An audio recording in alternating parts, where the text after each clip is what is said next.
बिस्मिल्लाहिर्रहमानिर्रहीम। ये सर हम आ गए हैं जनाब लव बर्ड्स के लिए सॉफ़्ट फूड लेके। ग्रीन सॉफ़्ट फूड है, ये गर्मियों के अंदर है, बहुत अहम चीज़ है, ये ज़रूर डालनी चाहिए।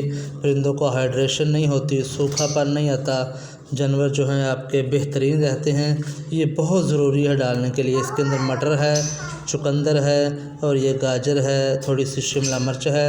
ये हम लव बर्ड को डालेंगे और ये हम डालेंगे राह को। इसके अंदर खीरा है, सब्ज़ मिर्च है, गाजर है, मटर है, ये खजूर है और इसके अंदर सब्ज़ भिंडी है। ठीक है, ये सब्ज़ियां जो हैं बड़े वाली जो नहीं काटी हैं हम डालेंगे रॉ पैरेट को।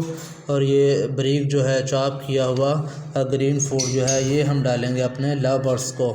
तो इनको सूखापन नहीं आता, बाज़ का सिर्फ खुश्क दाने पे लोग रखते हैं, इसकी वजह से फिर जो है जानवरों के अंदर सूखापन आ जाता है, सीप निकल आती है, हड्डी निकल आती है। इसके अंदर बहुत सारे विटामिन कैलोरीज़ होती हैं, जूसी होती है ये चीज़। तो ये गर्मियों के अंदर कम से कम ज़रूर डालनी चाहिए। अपने पैरट को ज़रूर डालें। और ये हमारे पैरट जो हैं ये इंतज़ार कर रहे हैं, अभी इंशाल्लाह लज़ीज़ हम इनको डालेंगे तो बड़ी खुशी के साथ जो है ये खाएंगे और मज़े करेंगे। ये तकरीबन मैं 10 से 11 बजे 12 बजे रोज़ाना इन्हें डाल देता हूँ और ये बड़े अच्छे तरीके से खा लेते हैं। उतना ही डालना चाहिए जितना ये बिल्कुल ख़त्म कर लें। तो वीडियो देखने का बहुत शुक्रिया। लाइक एंड शेयर ज़रूर किया करें, अप्रिशिएट करें। बहुत शुक्रिया।